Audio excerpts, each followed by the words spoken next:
इजाज़त दी और डॉक्टर फैसल साहब वो और लीगल टीम जिनमें इंतज़ार हुसैन पंजोथा, शुएब शहीन साहब, बैरिस्टर गौर साहब, अली जाज बुटर साहब और मैं, हम सारे जाकर खान साहब से मिले हैं। खान साहब माशाल्लाह बहुत हाई स्पिरिट में हैं, ज़बरदस्त अंदाज से उन्होंने जो है हमसे जब मिले हैं खुश हुए हैं और जो बातें हुई हैं वहाँ पर वो थोड़ी सी मैं आपको बताना चाहूँगा। बड़ी अहम बातें हैं।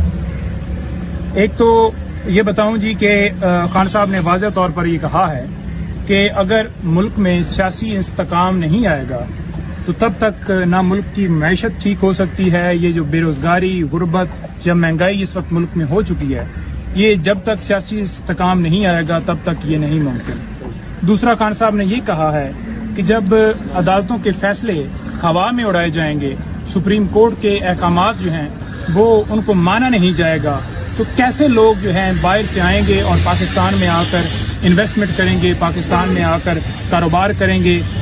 ऐसा तो मुमकिन ही नहीं है कि जब मुल्क के अंदर रूल ऑफ लॉ ना हो, मुल्क के अंदर जो है वो कानून की बालादस्ती ना हो, कोई अदालतों का एहतराम ना हो। जितनी खबरें मेरे हवाले से चल रही हैं वो सारी फेक हैं। ना मैंने कोई डील की है, ना मैंने कोई किसी से मिन्नत समाजित की है। जो न्यूज चल रही है मेरे हवाले से तमाम न्यूज की जो है खान साहब ने तरदीद की है और खान साहब ने वाज़ेह तौर पर कहा है कि जदादें जिनकी बाहर हों वो मुल्क छोड़ के जाते हैं। मेरी तो कोई ना प्रॉपर्टी बाहर है, ना मेरी कोई वहां पर कोई इस तरह के अकाउंट्स हैं कि मैंने बाहर जाना है, मैंने वहां पर कहाँ जाके रहना है और मैंने वहां पर क्या करना है। मेरा ये मुल्क है, मेरा जीना मरना जो है वो इस मुल्क के साथ है और मैं इस मुल्क में रहूंगा। उसके बाद किसी तरह से उन्होंने अपने हवाले से ये नहीं कहा कि मुझे जो है इस तरह से मुझे तकलीफ में रखा गया है या मेरी क्लास चेंज करें या मुझे खाने का प्रॉब्लम है या कुछ भी। वो कह रहे हैं कि मुझे इससे अगली डी क्लास में रख दें और मुझे 1000 साल भी रहना पड़े तो मैं इस कौम के लिए, इस अपने मुल्क के लिए, रूल ऑफ लॉ के लिए, हकीकी आज़ादी के लिए हर तरह की तकलीफ, हर तरह का जो मेरे हर्डल्स हैं वो मैं बर्दाश्त करने के लिए तैयार हूँ। मैं अपने मकसद से, अपने रास्ते से कभी भी नहीं हटूंगा और मैं ये जंग जो है कौम के लिए लड़ रहा हूँ, ये मैं जंग जारी रखूंगा। अभी हमारी इमरान खान साहब से मुलाकात हुई है और सारी लीगल टीम, बैरिस्टर गौहर, इंतज़ार पंजोथा साहब, नईम पंजोथा साहब, शुएब शहीन साहब भी मौजूद थे। तो हमारी मुलाकात इमरान खान साहब से अटक जेल में अभी हुई है। अल्हम्दुलिल्लाह इमरान खान साहब ठीक हैं, लेकिन इस मुल्क में जारी लाकानूनियत, महंगाई और बदहाली की वजह से शदीद तरीन परेशान है। वो समझते हैं कि सियासी इस्तेकाम के बगैर मुआशी इस्तेकाम मुल्क में नहीं आएगा और सियासी इस्तेकाम का वाहद हल जो है वो इस मुल्क में बर वक्त इलेक्शन है। और अगर कोई समझता है कि इलेक्शन के बगैर पाकिस्तान में खुशहाली आ सकती है तो वो मुल्क के साथ सिंसेर नहीं है और मुल्क के साथ गद्दारी कर रहा है।